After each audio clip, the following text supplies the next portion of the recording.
Timujin, ano ba? Bilisan mo na riyan. Bakit, ama? Malayo ang ating lalakbayin at dapat huwag tayo mapatay-patay. Malaga ang ating sasadyain. Tulungan ako sa iyo, ama. Kanina ka pa nagmamadali at sinasabi malagang ating pupuntahan. Ano ba iyon? Ikaw 9 na taong gulang na.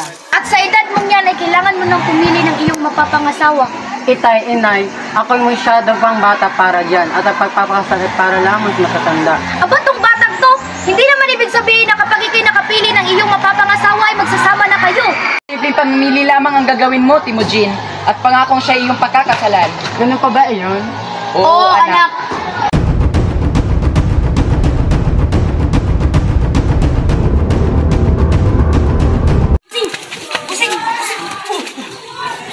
Masyanda kayo, mga kasama. Kayong dalawa, iharap sa akin si Yusi. Nagbigay kautusan ng hari na hanapin si Yusi.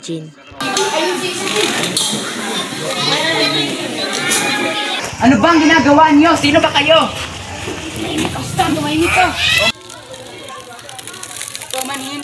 Hindi ka tanggap-tanggap ang iyong paumanin. Gusto kang nakasala. Ano bang dapat kong gawin para ako inyong mapatawad? Dali lang, ang anak mo na si Timujin ay kailangan may mapangasawa sa kasitang panahon na galing sa tribong Mirit. Ngunit, Kung hindi mangyari iyon, ikay aming tutuluyan. itong paraan ako'y nakababawi sa kanila. Sa tingin mo ba, ama, sa gagawin natin iyon ay kakalimutan nila ng ganun lang lamang? Hindi ko alam, anak. Pero tingnan na lang natin. Mas mabuting ako'y may gagawin kaysa sa wala. Kung yan po sa tingin niyo ay tama. Magandang natin sa'yo. Borte! May nais ko sabihin sa'yo. Kailan ka mag-aasawa? Oo nga. Hindi sumagot ang Borte at umalis na lamang siya dahil siya ay naguguluhan. Borte! Sandali lang, ano yun? Sumama ka sa amin. Saan? Basta, sumama ka na lang. Dinala si Borte sa silid ng kanyang ina para makipag-usap. Halika rito. Ano po yun? Nais ko makipag-usap ng bayan. Bakit naman po ako, inay? Dahil nalalapit na ang iyong kasalanan. Ganun po ba? Sige, ako maglalakbay na. Borte! Saan ka tutungo? Tama, saan ka tutungo? At bakit pa rin kayo nalulungkot? Sabi kasi ni inay na nalalapit na aking kapalaran kaya ako'y maglalakbay. Ganun ba? Ikay mag-ingat kayo paglalakbay. Sige, mauna na ako. Nang maglakbay na si Borte ay nagtagpo ang kanilang mundo ni Timujin. Nagkasagutan ng dalawa dahil akala ni Borte ay magnanakaw si Timujin. Ngunit nagpaliwanag naman si Timujin sa kanyang pakay at naintindihan naman ito ni Borte. Bakit kita paniniwalaan? Hindi kita kilala. Kahit hindi mo ko kilala, kaya kong patunayan na ako'y mabuti.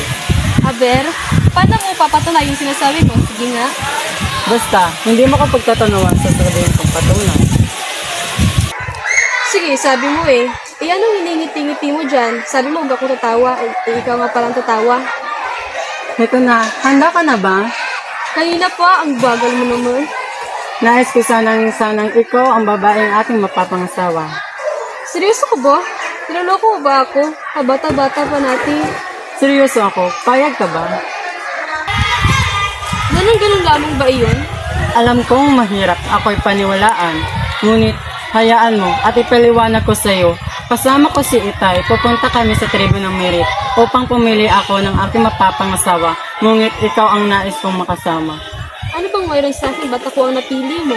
Hindi ko rin alam, ang tanging alam ko lamang ay ito ang ibinigay sa akin na pagkakataon. Kaya naman pagbibigyan mo na ako. Hindi ko alam kung anong dapat kong sabihin, pero sige na nga.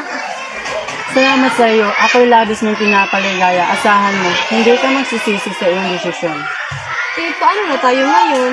Siyempre, tuloy pa rin ang ating buhay. Dumating ang araw na magsasama tayo sa isang bubong. Pero matagal pa iyon. Alam ko. Makalipas ang ilang araw na paglalakbay ni Timujin, nahanap na niya ang kanyang hinahanap na babae. Umuwi siya ng dala-dala si Borte. Masaya niyang dinala si Borte sa kanyang ama para pag-usapan ang pagkasal. Ama, Pero siya at bakit? Magandang hapon po sa inyo. Kamusta po kayo? siya po si Bertie, ang babaeng aking mapapangasawa.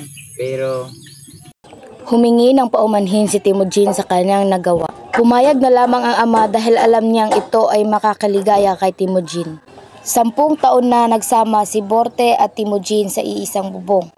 at natatanaw nila na malapit na ang kanilang kasal. Pagkalipas ng 3 araw ay gaganapin na ang kasal ni Timujin at Borte. Ako'y natutuwa dahil nahanap ko na ang iyong mapapangasawa. Maraming salamat, Ina, dahil nandito kayo palagi para sa akin.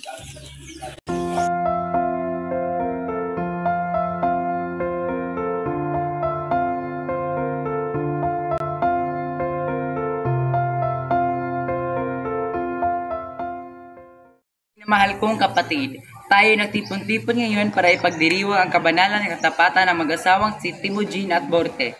Ikaw, Timujin, tinatanggap mo ba si Borte bilang isang kabiyak na iyong puso? Bakit natanggap niya si Borte? Ikaw, Borte, tinatanggap mo ba si Timujin bilang kabiyak ng inyong puso? Aking tatanggapin si Timujin bilang kabiyak ng aking puso. Ikaw ngayon likas na mag-asawa na.